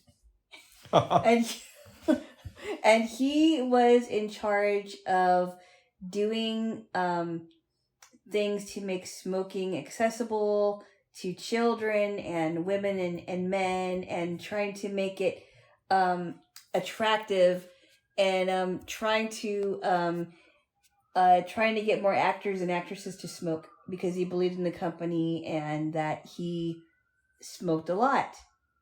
And he has a young son named Joey. I think he's probably like 12, right? Something like that. I would say more like 10. Okay. 10, yeah. And him and his wife are divorced. And he's upset because the wife is married to a doctor. Or is with a doctor now. Yeah, with a doctor. Who doesn't believe in smoking or the health benefits that it brings about. Yeah, and it's funny because he doesn't live too far from... I think they're taking... They live in his house, and he has like a garage apartment or something. Something like that, yeah. Something weird like that. And his wife is thinking that Nick is a really bad influence on Joey. And so there's a bunch of things that happen to where this senator is doing some anti-smoking causes. Like he's trying to get people to edit the smoking scenes out of old movies. And he also wants a skull and bones. A skull and crossbones on packs of cigarettes. Yes. Which I kind of get why he's doing it, but I think it's kind of weird. There should be just, warnings on the package. But anyway, so he wants to do that. He's also, what else? Nick Naylor was also on a show in the beginning with this kid that got cancer from smoking a lot. And he was only 15. I thought that was really funny. Yes. Where did you find Cancer Boy? And his best friends are this lady named Polly who has been drinking since she was like 14 years old. Well, she's a lobbyist for the alcohol industry. She's a lobbyist for the alcohol industry. And then Bobby J is a lobbyist for the firearms industry. Yes. Which I think is kind of funny. The way that they conduct themselves. At one point, Nick is comparing himself to them, and he's like, "You don't kill nearly as many people as I kill." No. He was. I think, was he saying that? Yeah, he was. He was saying when they're at the bar after this article comes out, kind of exposing him. He's like, "My industry kills at least 1,200 people a day. Yours only does like 300 or something like that." And then Polly was like, you know how much of the fetal alcohol people got on me? And meanwhile, he has some kind of a tryst with Heather Holloway, who's this reporter, and he found out that she was just using him, and he's like, well, why would you just do that to me? And she's like, it's for the mortgage. That was kind of funny. Because he had given her that line earlier. Yep. Like, it's only for the mortgage. There's a great scene with Sam Elliott, who plays the old Marlboro man. That was him, yeah. Yeah, he has cancer. That was him, Sam Elliott. Yeah. Nick goes to his place with a suitcase full of money, and Sam Elliott is like, you really think you can buy my integrity? Yeah. And he's like, I'm not supposed to tell you this, but what you could do is, after I leave, call the press, have them come over here, and then pour all the money out and say, I'm donating this to fight the tobacco industry. And he's like, couldn't I just do that with half? And he's like, no, if you do it, you got to go all the way. So Sam Elliott takes all the money.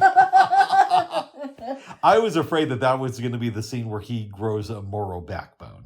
No, he's going to take Aaron Eckhart all the money because of how sick he got from the cigarettes. And his son Joey is watching this. Now, I kind of thought that this scene was funny when Nick was trying, and Nick isn't really good at arguing at all. No. He's basically saying, well, basically, I'm a lobbyist, and that means I'm always right. Yeah. And then Joey's like, well, what if you're wrong? Okay, well, let's give an example. You're for chocolate, and I'm for vanilla ice cream. And you're defending chocolate because you think that chocolate ice cream is the best ice cream in the world. He's like, yeah. But somehow they end up eating vanilla ice cream cones. He's not a very good he's not a very good debater. This is a really fun movie. And you could imagine Aaron Eckhart's character becoming a pundit for Fox News. Or some other, for CNN or something. Yeah. Depending on who paid him more money. I like this movie a lot, but it also has a really interesting message in it about how we as a society are manipulated by lobbyists. Uh-huh. And in some ways, they're lying to themselves when they do that. I'm wondering, what do you think of how this movie portrays the media and showcases lobbying? Well, I think it's really interesting because remember when he's talking to those little kids in the scene? Yeah. And he's saying, so are you saying the teacher's like, are you saying that, am I saying that kids should smoke cigarettes? No, I'm not saying that. I'm just saying that you have to think for yourself. Yeah. But he doesn't want them to think for themselves. No. He wants them to go on his side without any evidence that this is actually good for you. Exactly. Yeah. And in a way, this isn't really about cigarettes. It's about the media. Absolutely, I think so. Because if you're looking at mainstream media over, I don't know, the last 10, 15 years. Oh, I'd say longer than that. Or maybe even longer than that. I don't know. Maybe even longer as like back in the mid-90s, but I don't know because I wasn't paying attention to that. They were being very manipulative and not giving both sides of the story so that people couldn't make their own decisions. Would you say? Well, I would... People couldn't make... They were making it seem like there was only one decision to make. Yeah, and the way they do it is a little bit tricky. So The media has always been trying to manipulate people since the beginning of time, but it got worse in the late 90s with some of the legislation under Bill Clinton in the Telecommunications Act of 1996, where they lifted most of the limitations on how much a corporation could own of a media in a specific market. And they'll manipulate you. So they might show you both sides, but they'll edit it in such a way to where the side the audience roots for will often be the side that benefits big companies. Now, how could you compare that to network? That's really interesting. Because Howard Beale was the outsider. Yeah. He was saying, turn off the TV, really, really think for yourself, because he was the outsider of the media. Well, he was at first. Remember, Howard Beale only becomes an outsider because his ratings are low and he's getting fired. Right, that's true, yeah. And then he becomes establishment. Yeah. Right? Yeah. Because his show becomes huge, the company keeps him on board, and the one time he really tries to press back, Ned Beatty calls him into an office and says, "You have tampered with the forces of nature, Mr. Beale, and you will pay the consequences." Yeah. As a result, he keeps his show, and it's on, and the thing that gets him killed is the ratings begin to dip. Yeah. Right? Yeah. So the question we have to ask is, can anybody who is the face of a big corporation, meaning an executive or an on-air personality, can they really be an outsider? It depends, because there have been on-air personalities that have outed big networks, and they were fired for it. Mm-hmm. And who was it? It wasn't Amy Robach. It was another person, and I forgot what I really wish I knew remember what the network was, but she was fired. Yeah, because she called them out on it. And for example, Phil Donahue had the top-rated show on MSNBC back in 2002 and was fired because he was anti-war. Yeah. This actually kind of relates back to something. Yeah. When I was watching that interview on Vlad TV with Edie Amin, Vlad brought up some basketball player whose name I don't remember because I don't know that world that well. And he was on the Chicago Bulls with Michael Jordan. Uh-huh. They weren't the iconic team that they became, but they had won 2 championships. Mm-hmm. So this guy had 2 championship rings. He's in his early 30s. The Chicago Bulls get invited to the White House. Mm-hmm. This is when George H.W. Bush was still president. Uh-huh. Okay? And the basketball player was raised in a household where they were super militant, fighting for rights and all that stuff. Yeah. He decides to write a letter to George H.W. Bush talking about what he can do for the black community. Uh-huh. Because he was president. Yeah. He talks to George H.W. Bush, hands the letter over, says that Bush to his face was really nice and says, "I can't wait for you to read this letter." And the guy never played another game in the NBA after that. They fired him for that? He was fired and blackballed. Wow, because he gave a letter to the president? Yep.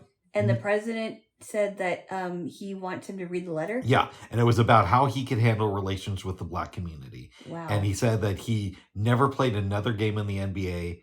He was fired from his team. Wow. One team showed some interest in him, and this was right after he won 2 championship rings. And he said the owner of the team eventually called him and said, "We can't take the heat with you on our team." That's a little bit interesting. Why do I bring that up in reference to this movie, other than the fact that, I saw the clip yesterday at the same day as I saw the film, is because it goes to show you, if you do something that's outside the norm, you're not going to last too long. I will say this. The 2 characters that Aaron Eckhart play, I did not like them. Mm-hmm. The Nick Naylor, although was pretty funny, but I mean, as far as how he handles relationships with people, no. He was also his other character, who I believe you're referring to, is Chad in the film In the Company of Men. I did not like him. But the film is really good. I didn't like the film either. Oh. I told you that, remember? Okay. I didn't like him, and I didn't like the film either. Oh. That's too bad there, little Jaylo. Yes. But I keep thinking about that last scene when Matt Malloy is trying to get that character, Christine. Yeah. To talk to him. He's like, listen. That just, I keep thinking about that scene. That's a great scene. Yeah, and he's like, listen. And it turns out that Matt Malloy's character was actually falling in love with her. Mm-hmm. And Aaron Eckhart's character was still using her. It's kind of like how we talked about Eyes Wide Shut last week, and we couldn't determine whether or not it's a good movie. I think that In the Company of Men is a really great film, but I understand that you have a different view of mine. But it's worth seeing even if you don't like it, because it makes you think about uncomfortable things. Yeah, those are two movies that I don't know if I'm going to watch again, because it's just... So let's get back to Thank You for Smoking for a minute. Yeah. Jason Reitman, whose father was very successful, does this movie, then directs Juno, and I believe still has a pretty successful career in filmmaking today. Yeah. But let's say if instead of Thank You for Smoking, if instead of being about the smoking industry, let's say it was called Thank You for Watching. Wow. And it's about television news. Uh-huh. How do you think that would have affected his career? I don't know, honestly. That might get him in trouble. Mm-hmm. Because if he's doing like parodies of media outlets that are not doing so well, like CNN, I know I keep talking about CNN, but they're not doing very well. No, they're right? Not. They're tanking. Well, cable news in general is doing bad. Yeah, it is. At least the mainstream ones are. But yeah, I don't know that he would be a director for much longer. Yeah, and the counter argument could be, yes, but Sidney Lumet, who did Network in the 70s, was able to have a career going up into the 2000s until his death. Mm-hmm. But I would say that was 20 years before the Telecommunications Act, roughly. And when companies started buying up media outlets on a bigger level, they controlled the narrative more. And Thank You for Smoking came out after those restrictions were reduced. Yeah. So that's why I think his career would have suffered had this been about media. Yeah. And in a sense it is, because it's about how this guy manipulates it. But it's not so in your face because they say it's about tobacco. Yeah. Yes. Yes. Really good. As you know, I've never smoked a cigarette. I haven't either. I think it's a disgusting habit. Yeah, and at this point, I don't think I ever will, and I don't need to. But I have lots of smokers in my family. I'm disgusted by cigarettes. There's viscerally something about it which really rubs me the wrong way. Oh, and just like the package of it, right? Mm-hmm. Like the smell that comes from the package of it, it's just disgusting. So the question I have for you. Yeah. We've known that cigarettes cause cancer for decades. Yeah. Why do you think they're still so popular? Because they're so addictive. Nicotine is probably one of the most addictive substances besides alcohol and other hard drugs and opiates. It's a very addicting thing. Now, I know people that have gotten into the vaping pens, right? Yeah. And I thought about now the reason why I thought about it is because there are pens that you can take the vapor in that doesn't have nicotine in it. And there are other ones that like e-cigarettes that are not the kind that I would use that have nicotine, and some vape pens have nicotine. But I was thinking about it the other day and I'm like, I'm actually glad I didn't try it because number one, I'm not a smoker. I never wanted to be. and a lot of smokers do that to get off of smoking. But I heard that that's kind of tricky because that doesn't necessarily mean that they will get off of smoking. Number two, what is actually in that vapor? Don't know what's in the vapor. And I've been hearing some things like vaping can actually cause some lung damage.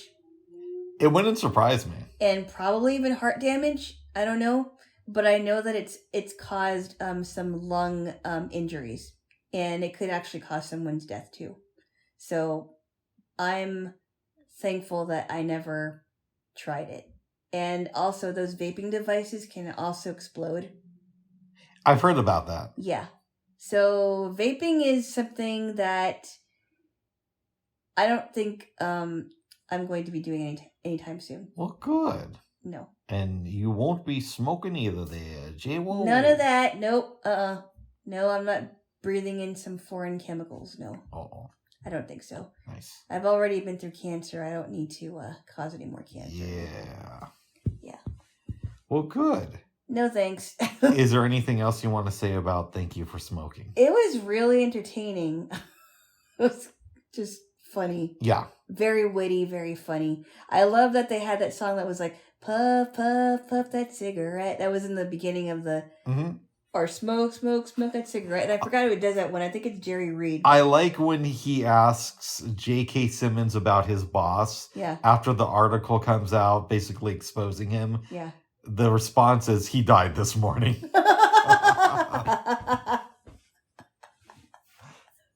What about Lauren? Lauren, the captain, I'm sorry. What about the captain? He died this morning. And he said it like matter of fact, like, oh, I'm sorry to say he died. Yeah. I just realized this movie has another connection to Network. Robert Duvall's in both films. Oh, what did he play? He plays the captain in this one, and he was one of the guys at the network in the movie Network. He's like the boss of the newsroom. Oh, I didn't realize who Faye Dunaway wants his job. Yeah. Yeah. Oh, okay. I didn't realize that. Yeah. That was such a funny movie, though.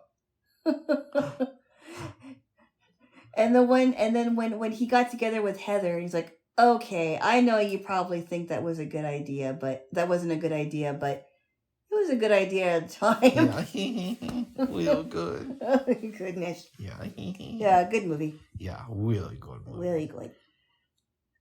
In 1997, I'm going to a lot of films, babes. Yes. And you're very much caught up in the film world. Exactly. This was before we knew that Mel Gibson was off the chain crazy. Yeah. Right. By the way, if we're going to talk about celebrities hiding stuff, he's a great example because people forget how big of a star he was. Oh, yeah. Before it was known that he hated Jews and he liked to slap women and all that stuff. And that he didn't really like black people either. Oh. People loved Mel Gibson in the 90s. Mm-hmm. They did. Yeah. He was also in the, he also was the voice of John Smith in Pocahontas. Yeah, which is, I've heard, very historically inaccurate. No, it was actually John Ralph. John Ralph was the guy. What do you mean? That she was in love with. Yeah, I heard that in real life, John Smith raped and tortured Pocahontas. I don't know if that's true because I don't know that portion of history. Yeah. But I'm sure they Disney-fied it in a lot of ways. Yeah. Yeah. But no, he was the star of the 90s. He was the man. Yeah. He was the man. He wasn't the man behind the man. He was one of the biggest stars in the world. Probably top 5 movie actors. I mean, he was portraying himself as a good Catholic with a family, a wife and many kids. But not only that, Conspiracy Theory comes out a year and a half after he won 2 Oscars for the movie Braveheart. Yeah. Yeah. So he was big in that world. He had the Lethal Weapon films. Yes. Those were a big hit. Was his follow-up to Ransom, which was another big movie. Mm-hmm. Yeah, so he was doing some stuff back then. Yes, he was. Anyways, go to the movie theaters, and I don't remember what film it was, but I saw a preview for a movie called Conspiracy Theory. Mm-hmm. I thought it looked really, really good. Mm-hmm. I believe it came out August 8th of 97, but you can double check that if you want. Julia Roberts, too, was huge at that time. Yep. And I forgot that this movie had Captain Picard in it, too. I didn't know that. Yeah. Until now, and Captain Picard didn't actually play a good guy in this one. No. Maybe this was like a holodeck simulation. I was a little bit confused. It was literally like a psychological thriller for me because I'm like, what's going on? Yeah. But go on. And people have mixed feelings about this film. I remember going to see it and really enjoying it. I watched it once or twice after that, maybe the year after it came out. This film was also known because the cover of the Lauryn Hill cover of that song, I love you, baby. Can't Take My Eyes Off You. Can't Take My Eyes Off of You. Yes, it appeared on the Miseducation album a year later, but this is where the song was originally released on the soundtrack to Conspiracy Theory. Okay. What does that have to do with the plot? I don't know. The movie starts out. Mel Gibson is a cab driver basically going on these rants. About conspiracy theories. Yeah, this person did this. They're putting this in your water, that type of thing. We find out that he's one of these nuts who writes a newsletter and connects with people online. Yep. And he's been following Julia Roberts, who works for the FBI. Yep. Her dad died a year or two earlier, and he was a big judge in that. Ezekiel Walters. Yeah, in New York City. Mel Gibson publishes something in his newsletter that sets off a wave of activity. Your man, Patrick Stewart, comes in, and his name in the movie is... Jerry. No, that's Mel Gibson. Oh, I'm sorry. Dr. Jonas. Dr. Jonas tries to ask Mel Gibson, Jerry, information about how do you know this? Jerry attacks him, bites off his nose, runs away. And he was they kidnapped him. Yeah, they did. Yeah. Jerry ends up in the hospital. Alice, played by Julia Roberts, comes there. And he says, Alice, I'm going to die. They're going to kill me tonight. Please help me out. The charts get switched between him and the other person in the room. Yep. And that guy ends up dying that night. Yep. Jerry escapes the hospital. Him and Alice, she's still not sure about what's going on. She tries to help with the investigation. Eventually... she comes back to her car, finds out that Jerry is in the back seat trying to be avoided. And she has all these questions. She starts checking into these claims that a billionaire was killed because, he was going to expose some stuff. Then Patrick Stewart steps in and he says, listen, I was involved with MK Ultra. And the project was officially shut down in the early 70s, but unofficially, we kept doing mind experiments with little kids afterwards. And Jerry was one of those kids. And we believe that he killed your dad. They end up at her family farm. Jerry's not all mentally there, as we've kind of established. Yep, and yeah. He's not even sure what he did. Yeah. Then it comes back to him that he didn't kill her dad. They were friends, but he was sent to kill him. Yeah. And that Dr. Jonas was involved with this. And he just couldn't do it. Yeah. There's a whole kerfuffle. It's a fun word, kerfuffle. Yes. Alice thinks that Jerry is dead, but Jerry is taken by this shadow organization so he can testify against Dr. Jonas. Yep. But he has to continue to play dead. Yeah. And she's just alive doing her thing, riding a horse. And he sees her riding the horse. I'm like, what? Is he dead? Yeah. So, I don't know if they put it in there because of this, but something tells me they did. Now, remember, when I first saw the film, I was maybe 14. Yeah. And I think the last time I saw it was like a year later. But there was a book that came out in 1991. I think it's called Beware of a Pale Horse. Behold a pale horse. Behold a Pale Horse by, was it William Cooper? Bill Cooper? I can't remember who it was. Somebody like that. And it's a book that I still haven't read, but I know about it now. And it's big in conspiracy circles. So it's interesting that her character is into horse riding. Yeah, wow. It's like some subliminal stuff, right? Yeah. And there's also the book The Catcher in the Rye keeps coming up. Yep. Because obviously it does. It inspired some serial killers, or at least that's what's publicly believed. Mm-hmm. Jerry has a picture in his apartment of John Lennon with the word assassinated, and Mark David Chapman, when he was arrested, had a copy of The Catcher in the Rye on him. Mm-hmm. John Hinckley was also a big fan of that book. Wow. And I believe the Reagan assassination is referenced in this movie. Yeah. And then he's like, have you ever noticed that the serial killers have 3 names? Mm-hmm. And he's like, well, John Hinckley shot Ronald Reagan. And he's like, yeah, but he only has 2. If he would have been successful, we would know his middle name. And he's like, Sirhan. Maybe I was like, I can't figure that one out. Yeah. What did you think of this movie? There were so many twists and turns. I was like, what? And I thought maybe Jerry was a weirdo, and he was a weirdo, but yeah. I thought Jerry was the one that was not out for Alice's well-being. I thought maybe he was going to kill her, but because Dr. Jonas gave a good argument that no, he was one of my kids, one of the experiments. Mm-hmm. And that could have been true, but I really did think that Alice believed Jerry, and that Jerry really didn't kill her father.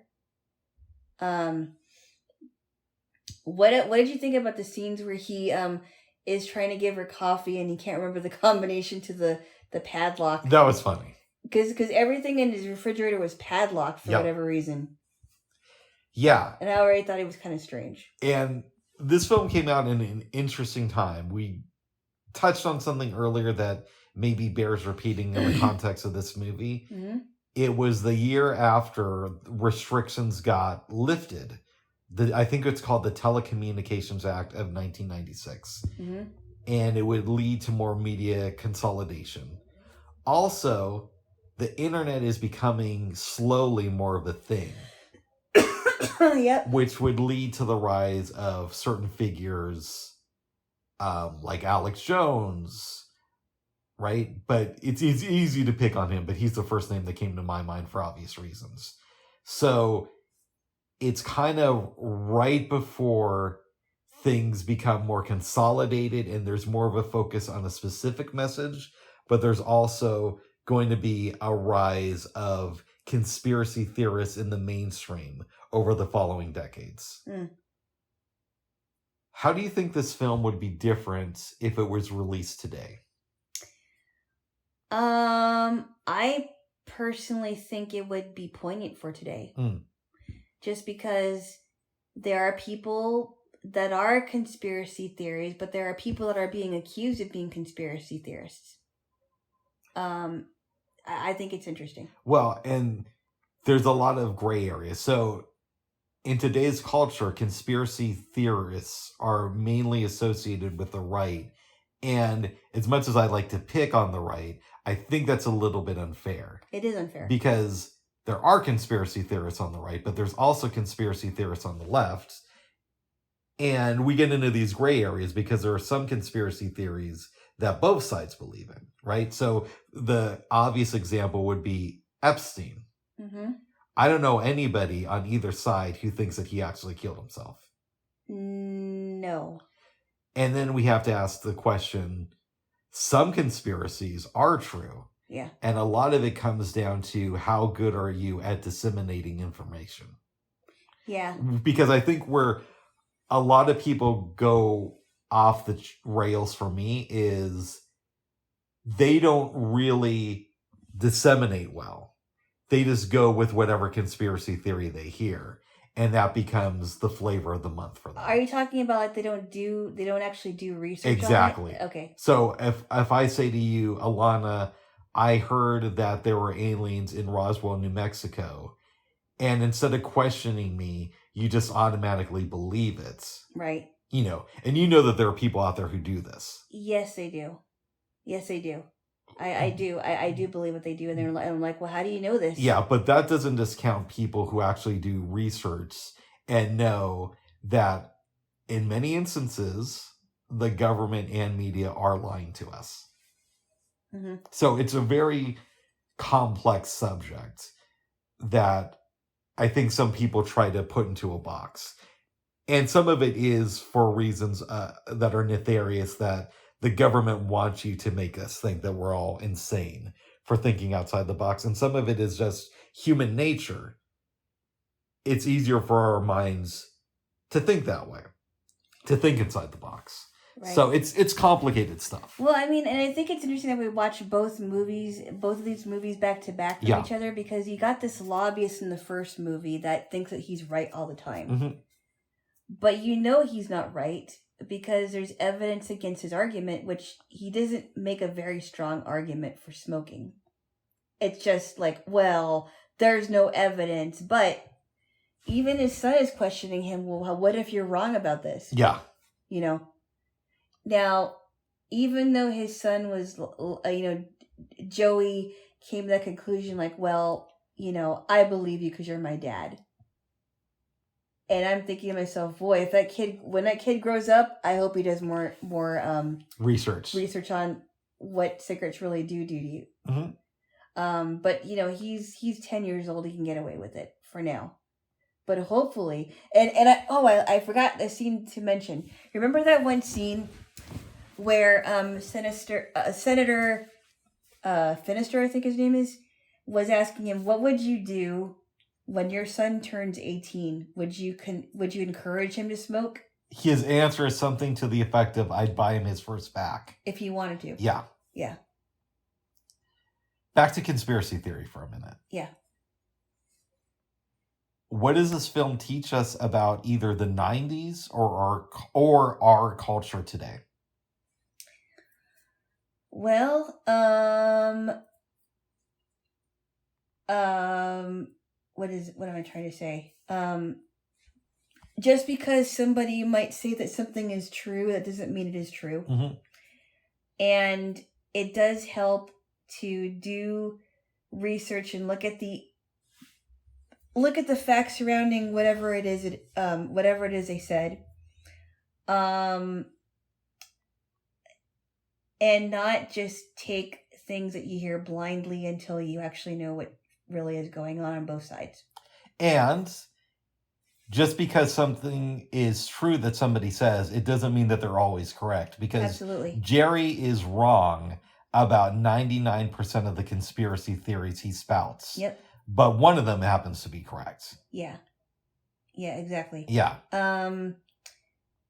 And, just because a lobbyist is a lobbyist, that doesn't make them right all the time either. Well, I said lobbyists are mostly wrong. Well, I don't know if all lobbyists are wrong, but... I said mostly. In reference to the movie Thank You for Smoking. Yes. Yeah. Yeah. So it's interesting stuff. It really makes you think. Mm-hmm. Yes. What would you give conspiracy theory on the scale from 1 to 10? Wow. I think I would give it an 8. I would agree. And I would give Thank You for Smoking a strong 7. Nice. Yeah. People always say that Braveheart is Mel Gibson's best movie. Or some people will say Passion of the Christ. I can't comment on that. I've never seen Passion of the Christ. The Passion of the Christ is pretty intense from what I gather. I didn't watch the whole thing, but I watched parts of it. Yeah, I have no interest in watching it, to be honest. But of the films I've seen of his, I like Braveheart a lot. One, it's historically very inaccurate from what I've heard. But two, it's good, but it doesn't resonate with me. In the same way that other films of his do. I would say, for my personal opinion, I think Man Without a Face is his best movie, but Conspiracy Theory is a close second. I don't think I've seen Man Without a Face. I've heard of it, though. We got to watch it sometime. You've heard about it from me, because I know I've mentioned it to you before. No, I think I've heard about it before. Yeah, you know the premise? No. Really quickly, it's based in the late 1960s, and this kid who is growing up without a dad befriends a guy whose half of his face is burnt. And that guy is Mel Gibson, who also directed the movie. And he is considered an outcast because people wonder, why is that face burnt? And there's all these rumors around him. So it's kind of like these two loners coming together. Because the kid also comes from he has issues with his sister and his mom. Oh, wow. Yeah. I really want to see that movie Mask with Cher. That's a good film, too. I've never seen it. I've been told about it, and I've never seen it yet. I liked it. Yeah. Yeah. We couldn't find it, though, when we were searching for it. I know. Her film Mermaids was good, too, but I also wanted to see Mask. Yeah.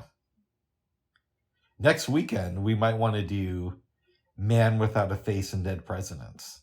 And we could call the episode Man Without a President. No. Or Dead Face. Yeah, or Dead Face. or President Face. Or President Without a Face. Or Face the President. Yeah. Or Face the Dead. Yeah. Would you recommend Conspiracy Theory to your family? If so, what do you say? Why would I have to give an elevator pitch? I said, what would you say? Because Nothing. you don't like it when I say elevator pitch. Well, it's basically the same thing. You'd be like, I saw the movie Conspiracy Theory. Enough said. I don't know what I mean, I think they like Mel Gibson movies. I don't think that they would not jump at the chance to watch it. Yeah. And I think they would like it. They like Julia Roberts films too. She's good. She's not the best actress ever, but for a 90s movie star, she was good. I liked her in, obviously I liked her in My Best Friend's Wedding because it's one of my favorite chick flicks. And I thought she was good in Stepmom. She was. She was very good in Stepmom. Notting Hill was really good. Notting Hill was great. Obviously, I Pretty Woman was great. Pretty Woman. Mona Lisa Smile is a good movie too. I don't think I've seen that. It's a good one. I should show it to you. Nice. It's not my favorite Julia Roberts movie, but I liked it. Oh, good. And it also has Kirsten Dunst in it. Kirsten. Yeah, Kirsten Dunst. There we go there, Jaylo. Yeah. I just burped. My goodness. Is there anything else you want to say about Conspiracy Theory or Thank You for Smoking? No, I think we said as much as we could say. Thank you. I think these movies are very worthy of watching, and I hope you all watch it. Yes. Watch them both. So after we got done seeing the movies, yeah, I go to get ready for bed and come back in, and Alana freaked out on me for no reason besides for spitting in her sink when I was done brushing my teeth. The kitchen sink, I should say. Yeah. And I said, I don't know anyone who brushes their teeth and spits it out in the kitchen sink. Well, I think clearly that's not true because you know me very well. No, not you. I meant anyone besides you. Oh. I don't know anyone who does that. I really don't. Yeah, it's just a thing. I don't think it's that big of a deal. But Alana also thinks it's weird that I don't dress up in pajamas when I'm getting ready for bed. Yeah, I think it's weird. I do. I just could not sleep in my street clothes. We typically shower in the morning, though. It would be weird if I showered at night and did that. But because I usually like to shower in the morning, it's not that big of a thing. I think it's weird. Oh. I used to shower at night when I was younger, but I didn't like sleeping on wet hair unless it was hot. And after a while, I'm like, well, showering in the morning actually wakes me up. Interesting. And I like that more. Nice. But I don't know. I think it's part of your quirks that I'll never understand, I guess. Well, good, babes. Yes. But you just kept going on and on about it, though. It was a little bit gross. At one point, you go to get ready, and then you come back in and mention it again. I just thought it was gross. Just because, I wash dishes in the kitchen sink, and I normally wouldn't brush my teeth in the sink. But sink. Made a great argument that there have been things that have been in your sink that have been in both of our mouths. So why is it so weird that I spit out the toothpaste in there? Because usually I don't bring toothpaste out there, and I usually do that in the bathroom. Oh. And they're totally different sinks. Yeah. Just like, I don't know, like I wouldn't, like after I've used the bathroom, I wouldn't wash my hands in the kitchen sink. Oh, wow. No, I wouldn't. It would be weird. I just look at it like whatever sink I'm closest to works. I still think it's weird. Yeah. Sorry, but well, I still love you, babes. Any dreams last night? No, I did not have any dreams. I had a hard time getting to bed. We both did. It was kind of very, very hot. At one point, I get up and just keep the bedroom door open, and that seemed to help a little bit. But once I went to sleep, I was gone. Yeah. I was out. You were. I was. Yeah. Yes, I was. You were. Well, good. Good. Any big goals for this week or no? Well, I'm just thinking of well, let's see. Okay. Tomorrow, which is one of my short-term goals, I guess, I'm going to be supporting an organization that I feel really strongly about. Because I am a member of it. Yeah, it's the tobacco lobby industry. No, it's not. I don't like tobacco, Bob. Okay, no, I'm just joking. Oh my goodness, no. It is a blind organization. There we go, babes. That we are both a part of. Yeah, really a part of. And I'm going to a lunch tomorrow. Yeah. See, I'm going to have a lunch with a friend of mine tomorrow, and I would go with you if I knew for sure that I was actually invited. Yeah, and I know I kind of asked you at short notice. Yeah, but the impression I got too is that it's more for students there. Yeah. Which is why, if I knew for sure that it was cool for me to go, I'd go with you. Yeah, but I thought, no, that's okay, because I remember when you took me to a meeting of theirs at a pizza place. Yeah. Which is close to one of the Mexican places that we like to go to. Mm-hmm. You asked them if you could invite me. Yeah. So, and my friend was trying to mac on you that night. I still can't believe it, Bubs. I still can't believe he's like, hey, and maybe Alana can say something. I'm like, this was before you had ever done an event with them. Yes. I was very surprised and shocked because, number one, I was not a part of the organization at the time. Mm-hmm. And I just started dating you officially. And number two, I didn't know what to say, and I was really tired that night. I was like, okay, I should have just said, yeah, I think maybe you should take this one. Nice. Because you would have been able to answer the question. I just thought maybe he wanted to, hear my voice or whatever. He was trying to make it seem like, oh, if I show that I can let Alana speak too and have her voice heard, then maybe she'll start looking at me differently. Yeah, but the problem is that I'm dating one of your friends and I'm holding his hand right now. And another problem is I've seen this guy around women. I had no concerns whatsoever. It didn't bother me at all. And at the time, I didn't even know that he had any, kind of feeling towards me. Even though it was very obvious. I didn't think it was that obvious, but I digress. Yeah. Funny guy he is. Yeah, he really funny. Really funny. But he also is a friend that let me and an ex stay at his place when we came over at 4 a.m. because she got freaked out by a rat. I would be freaked out. And this was after we kicked him out of her place. I freaked out too. I would have freaked out too, Bubs. Yeah, so he has good qualities when it comes to things too. So I don't want to dog him too much. No, he is clean. Yeah, real clean. I heard meticulously clean. I heard that when he brushes his teeth, babes, he spits out in the bathroom sink. Oh my goodness. Like some Bubs. People I know. What? Stop it. Bubs. What? One time, babes. Yeah. I was gargling. I was a lot younger. Okay. And I was over, hanging out with my dad at one of his girlfriend's place, and I spit out in the sink, and she got freaked out that I was spitting on the dishes. That is gross. No, it's not. It is. You babes, do you keep clean dishes in your sink? You're gonna wash them anyway. No, I don't. But that's still kind of gross. Why?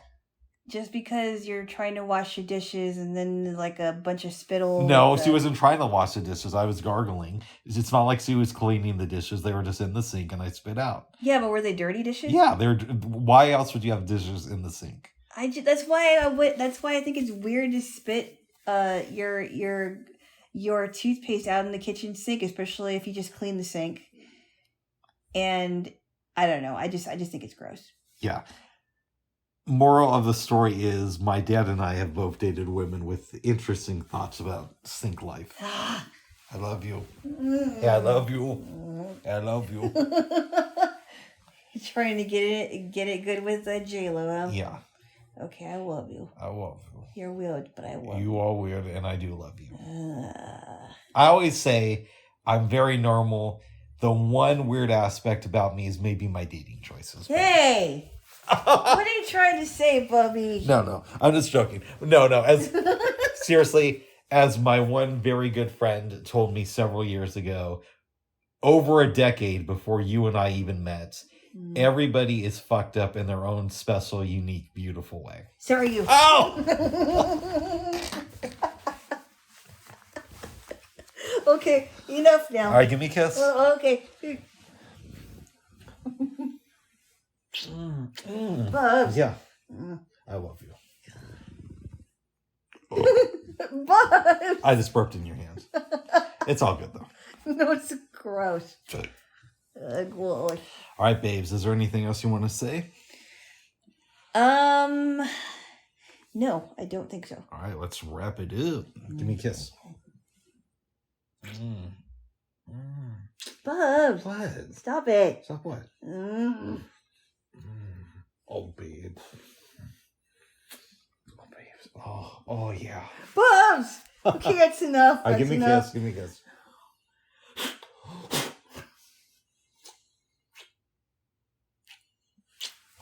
All right, babes. Never a dull moment on this podcast. Yeah, really never a dull moment. Never a dull moment. Yeah. All right, babes. Okay. Bye-bye for now. Bye-bye. Bye.